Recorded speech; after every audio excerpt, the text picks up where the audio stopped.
Hi అండి. 'రావణ చెరలో Sita' part 25. Sita భయంగానే ప్రోటీన్ షేక్ చేతిలో పట్టుకుని అడుగులో అడుగు వేసుకుంటూ స్టెప్స్ ఎక్కుతూ పైకి వెళ్తుంది. తనని చూసి ఇంట్లో వాళ్ళంతా కూడా ముసిముసిగా నవ్వుతూ ఉంటే, ఈ పిల్ల అయితే అమాయకురాలు. చిన్నగా అరిస్తే చాలు వణికిపోయి పాపం జ్వరం తెచ్చుకుంటుంది. వాడేమో కోపిష్టి. కోపం ఎప్పుడూ వాడి చుట్టూనే తిరుగుతుంది. ఇద్దరికిద్దరు సరిపోయారు. ఎలా ఉంటుందో ఏంటో వీళ్ళ కాపురం అని ఒక నిట్టూర్పు విడుస్తారు మహాలక్ష్మి గారు. సీత మెల్లిగా స్టెప్స్ ఎక్కి పైకి వెళ్ళి ఇక రామ్ రూమ్ పక్కన ఉన్న జిమ్ రూమ్కి మెల్లగా వెళ్ళింది. కానీ లోపలికి వెళ్ళాలంటేనే వణికిపోతుంది సీత. ఎలానో ధైర్యం తెచ్చుకొని చిన్నగా నడుచుకుంటూ డోర్ ఓపెన్ చేసి లోపలికి వెళ్ళగా బాబుగారు బేర్ బాడీతో ఒంటి మీద షర్ట్ లేకుండా జస్ట్ షార్ట్తోనే ఒంటి మీద మొత్తం చెమటలతో తడిసి ముద్దై ఉన్నా కూడా పుషప్ చేస్తూ ఉన్నాడు చాలా స్పీడ్‌గా. అంటే బాబుగారు చాలా కోపంలో ఉన్నాడు అనడానికి గుర్తుగా పిడికిలి బిగుసుకు ఉండి నరాలన్నీ కూడా ఉబ్బి కనిపిస్తున్నాయి. బాబుగారి ఎయిట్ ప్యాక్ బాడీని చూసి కళ్ళు తేలేసింది సీత.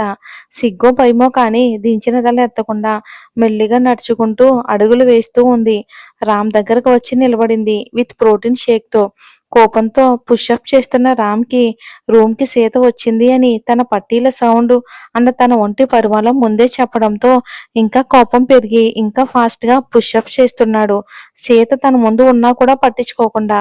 సీత చిన్నగా నోరు తెరిచి వణుకుతున్న గొంతుతో "ఏ ఏవండీ" అని చిన్నగా పిలిచింది. కానీ బాబుగారికి ఆ వాయిస్ వినిపిస్తేనేగా. ఎందుకంటే ఆ వాయిసు సీతకు కూడా వినిపించలేదు. ఇప్పుడు వాయిస్ పెంచి "ఏవండీ" అని పిలిచింది. పుషప్ చేసేవాడు కాస్త ఆగిపోయి ఫాస్ట్‌గా లేచి పక్కన ఉన్న వాటర్ బాటిల్ తీసుకుని తల మీద పోసుకున్నాడు. తన కోపాన్ని కంట్రోల్ చేసుకోవడానికి. పాప బాబుగారిని చూసి ఎంతలా వణికిపోతుందో మీరే అర్థం చేసుకోండి. వాటర్ అంతా కూడా తల మీద నుంచి మెల్లిగా తన ఒంటి మీద నుంచి పడుతూ ఉంటే కళ్ళు మూసుకొని కోపాన్ని కంట్రోల్ చేసుకోవటంలో పడిపోయాడు బాబు. ఒక్కసారిగా ఎర్రబడ్డ కళ్ళతో కళ్ళను ఓపెన్ చేసి సీతని చూడగానే పాప దడుచుకుని వెనక్కి అడుగులు వేస్తుంది. బాబుగారు సీత చేతిలో ఉన్న ప్రోటీన్ షేక్ ట్రేని పక్కకు విసిరిగొట్టి సీతను గట్టిగా చుట్టుకుని తన మీదకి లాక్కున్నాడు. కుక్కపిల్లలా వచ్చి రామ్ గుండెల మీద పడింది. తననే సూటిగా చూస్తూ సీతను గట్టిగా పట్టుకుని అలానే వెనక్కి వెళ్ళి తనను వాలుకి లాక్ చేసి ఒక్కసారిగా భయంతో అదురుతున్న తన పెదవులను అందుకున్నాడు. అసలు ఊహించని పరిణామానికి పాప తన కళ్ళను పెద్దవి చేసింది. రామ్‌ని నెట్టడానికి తన శాయశక్తులా ట్రై చేస్తుంది కానీ తన వల్ల అవ్వటం లేదు. ఇంకా సీత పెదాలను గట్టిగా ముద్దు పెట్టుకున్నాడు. ఇంకా గట్టిగా హత్తుకుంటూ ఉంటే తనకి ఊపిరి ఆడక గిలగిలా కొట్టుకుంటుంది. కళ్ళల్లో నీళ్లు తిరుగుతున్నా కూడా అసలేమాత్రం పట్టించుకోలేదు. ఇక పాపం తన చిట్టి పెదాల నుంచి రక్తం కూడా వస్తుంది. అసలు రామ్ తన్ని వదలకుండా ఇంకా గట్టిగా అదుముకున్నాడు. గిలగిలా కొట్టుకుంటుంది పాప. ఇంకా తనకి ఊపిరి అందక కళ్ళు తేలేస్తున్న టైంలో సీతను మాత్రమే వదులుతాడు. ఇంక గట్టిగా ఊపిరి తీసుకుంటూ రామ్ గుండెల మీద తలపెట్టి హమ్మయ్య అని వాలిపోయింది సీత. ఇంకలా 10 నిమిషాలకి ఎలానో సెట్ అయింది. మళ్ళీ సీతని గోడకి అదిమి పెట్టి తన గొంతు పట్టుకున్నాడు.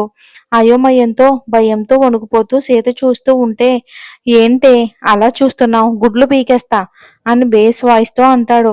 గొంతు మీద పట్టుకోవడం వల్ల నా నొప్పికి విలవిల్లాడుతూ ఉంటే కళ్ళల్లో నీళ్లు తిరిగాయి సీతకి.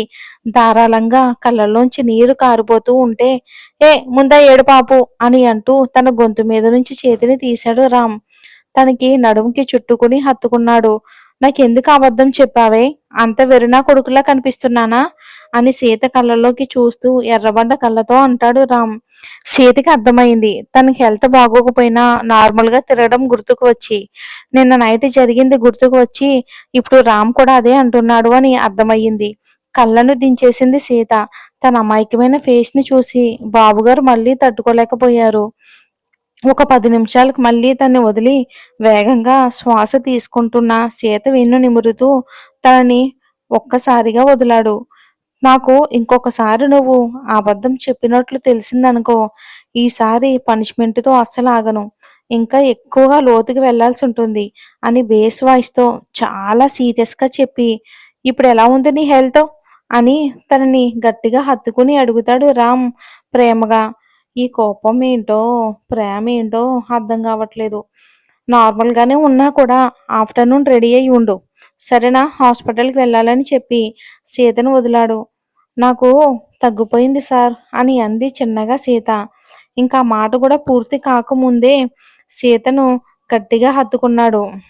ఈరోజు నైటు మా అమ్మమ్మ వాళ్ళ ఇంటికి వెళ్ళి అక్కడ మనకి రేపు కార్యానికి అన్ని ఏర్పాట్లు చేస్తున్నారు. రేపటి నుంచి నీకు ప్రతిరోజు జాగారమే తెలుసా? అన్నాడు. రామ్ చేతిని వదిలేసి ఒక్కసారిగా వెనక్కి తిరిగింది సీత.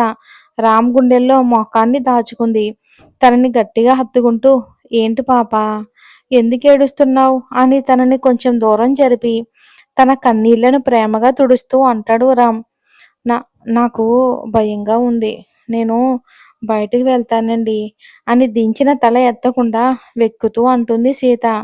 వై? ఎక్కడికి? ఏమయ్యింది? బాగానే ఉన్నాగా. అయినా ఈ ఒక్క రాత్రి కొంచెం ఓర్చుకో. రేపటి నుంచి నీకు భయం ఖచ్చితంగా పోగొట్టేస్తాను అని అంటాడు.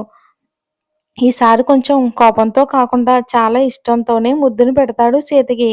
ఇంకా సరే కానీ నాకు ఆఫీస్ టైం అవుతుంది. నేను ఫ్రెష్ అయ్యి వస్తాను. నా డ్రెస్ తీసిపెట్టు అండ్ ఇక్కడే ఉండు. వెళ్తే నా పనిష్మెంట్ తెలుసుగా అని అనుకుంటూ తన టవల్ తీసుకుని వాష్రూమ్కి వెళ్ళిపోయాడు రామ్. సీతిక కబోర్డ్ ఓపెన్ చేసి అందులో ఉన్న బ్లాక్ సూట్ తీసి బెడ్ మీద పెట్టింది. ఇంకా ఏం చేయాలో తెలియక బాల్కనీకి వెళ్ళి అక్కడ ఉన్న మొక్కలకు నీళ్లు పడుతూ ఉంది.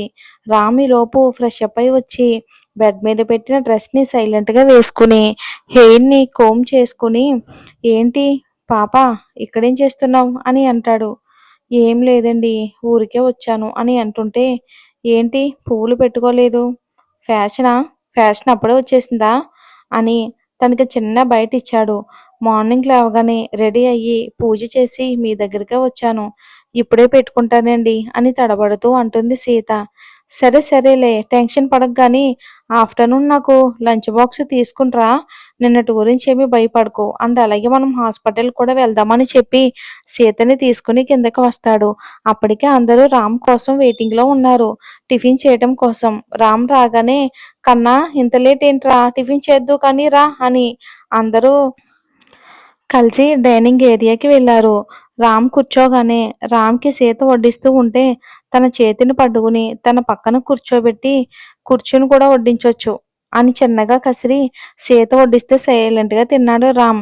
రామ్ తిన్నాక సీత కోసం అలానే వెయిట్ చేస్తూ ఉన్నాడు. తను తినేదాకా ఆగి సీత తిన్నాక మామ్ నేను వెళ్తున్నాను ఆఫీస్ టైం అవుతుందని పక్కన కూర్చున్న సీతని గిల్లి వెళ్ళిపోయాడు. సీత పరుగున రామ్ వెనకాలే వెళ్ళి గుమ్మం వరకు అలానే నిలబడి రామ్ వెళ్ళే వరకు చూసి వెనక్కి తిరగ్గా మహాలక్ష్మి గారు సుప్రజ గారు నవ్వుతూ సీతని చూస్తూ ఉన్నారు. ఏంటి మనవరాలా మా మనవడు వెళ్ళాడు అని బాధపడుతున్నావా? ఎలాగో కొంచెం సేపట్లో వెళ్తావు కదా అని వెటకారంగా అంటారు మహాలక్ష్మి గారు. సీత చిరుకోపం చూసి అక్కడి నుంచి నవ్వుతూ కిచెన్ రూమ్లోకి వెళ్తుంది. ఇంకా అక్కడ గంట వరకు వంటతో కుస్తీ పట్టి ఫ్రెష్ అవ్వడానికి రూమ్లోకి వెళ్ళింది సీత. అప్పటికే మీనా రాధి కలిసి షాపింగ్కి వెళ్ళిపోయారు. సీత ఫ్రెష్ అప్ అయ్యి బయటికి రాగా సుప్రజ గారు సీతకి ఎదురొచ్చి సీత రామ్ దగ్గరికి వెళ్తున్నావా అని అడుగుతుంది. అవును అత్తయ్య ఆయన లంచ్ బాక్స్ తీసుకుని రమ్మన్నారు అని చెప్పింది. సరే తల్లి నువ్వు ఆఫీస్కి వెళ్ళు మేము షాపింగ్కి వెళ్తున్నాం రావడానికి లేట్ అవుతుంది అందుకే నువ్వు నైట్ రామ్తో కలిసి ఇంటికి రా. నువ్వు ఆఫీస్లోనే రామ్తోనే ఉండు అని చెప్పారు సుప్రజ గారు. సీత నవ్వుతూ అలాగే అత్తయ్య అని అంటుంది. సరే మరి టైం అవుతుంది కదా తొందరగా వెళ్ళు అని అనగానే కిచెన్ రూమ్లోకి వెళ్ళి బాక్స్ పెట్టుకుని సుప్రజ గారి దగ్గరికి వచ్చి అత్తయ్య నేను వెళ్తున్నానని చిరునవ్వుతో అంటుంది.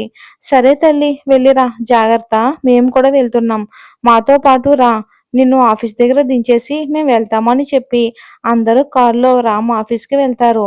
అమ్మ సీత నీతో ఒక మాట చెప్పాలి. మనం రేపు మార్నింగ్ ఇంట్లో వ్రతం చేసి సాయంత్రానికి మా అమ్మగారి ఊరికి వైజాగ్ వెళ్తున్నాం. నైట్కి మీకు కార్యం ఏర్పాట్లు చేస్తున్నాం తల్లి.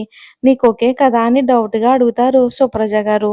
సీతకి కంగారు భయం పుట్టుకొస్తూ ఉంటే ఇంకా తల్లి నాకు అర్థమైంది నీ కంగారు భయం. మీరిద్దరూ సంతోషంగా ఉంటే దానికన్నా మాకు ఇంక గొప్ప ఆనందం ఇంకొకటి లేదు తెలుసా? అని సీత తల నిమురుతూ అంటారు ఆవిడ. సీత కంగారుగా చేతులు నలుపుకుంటూ ఉంటే, "టెన్షన్ పడకు తల్లీ. ముందు నువ్వు ఆఫీస్‌కి వెళ్ళు. రేపంతా చెప్తానులే కానీ వెళ్ళు" అని సీతని లోపలికి పంపించింది సుప్రజ గారు. సీత మెల్లిగా నడుచుకుంటూ వెళ్తూ ఉంటే, సీతకి ఎదురుగా వచ్చారు ఒక అమ్మాయి. "మేడం మీరు సీత గారే కదా?" అని బ్రైట్ స్మైల్‌తో అంటుంది ఆ అమ్మాయి. "అవునండి" అని అంటుంది సీత. "సార్ మిమ్మల్ని తీసుకురమ్మన్నారు. పదండి మేడం" అని తన చేతిలో ఉన్న క్యారేజ్‌ని అందుకుని సీతని తీసుకుని రామ్ క్యాబిన్ ముందు ఆగి, "మీరు వెళ్ళండి మేడం. సార్ మీకోసం వెయిట్ చేస్తూ ఉన్నారని" చెప్పి అక్కడి నుండి వెళ్ళిపోతుంది ఆ అమ్మాయి. సీత మెల్లిగా డోర్ ఓపెన్ చేసుకుని లోపలికి వెళ్ళగా అక్కడ రామ్ చాలా సీరియస్‌గా తన ల్యాప్‌టాప్‌లో వర్క్ చేస్తూ ఉంటాడు. ఇంకా డోర్ క్లోజ్ చేసి క్యారేజ్‌ని పక్కన పెట్టి రామ్ పక్కకు వెళ్ళి, "ఏవండీ" అని చిన్నగా పిలిచింది. ఆ వాయిస్‌కి అప్పటి వరకు ఉన్న చికాకంతా కూడా ఒక్కసారిగా ఎగిరిపోయింది. సీత వైపు చూశాడు Ram. Light green colour plain శారీలో కళ్ళకు నిండుగా కాటుగా, చేతికి నిండుగా గాజులు. ఆ చేతులకు ఎర్రగా మెరుస్తున్న గోరింటాకు, నుదుటిన పాపిట్లో నిండుగా కుంకుమ, తలలో మల్లెపూలు. అంతే అప్పటి వరకు వర్క్ వల్ల చికాకుగా ఉన్న ఫేస్‌లో లైట్‌గా బ్రైట్ స్మైల్ వచ్చి చైర్‌లో నుండి లేచి నిలబడి సీత వైపు అడుగులు వేశాడు. పాపం ముందే సుప్రజ గారు చెప్పిన మాటకు టెన్షన్‌లో ఉంటే ఇప్పుడు రామ్ ఏం చేస్తాడో అని భయం పుట్టుకొస్తుంది పాపకి.